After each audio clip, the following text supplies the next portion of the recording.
Hey everyone, welcome back to our channel How to Guide. On today's video, I'm going to show you how to block someone on Bigo Live app. It's very quick and easy, so let's get started.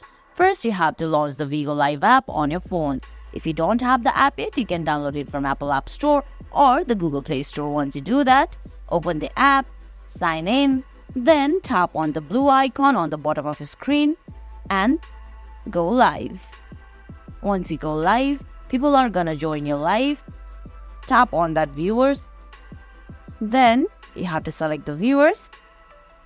Then on the top left corner you can see manage option, tap on it and tap on block and select block again. And guys, that's it. That's how you block someone on Bigo Live. I hope you found this video helpful. If you did, please give it a thumbs up, leave a comment, subscribe to our channel and hit that bell icon. See you in the next video. Thanks for watching.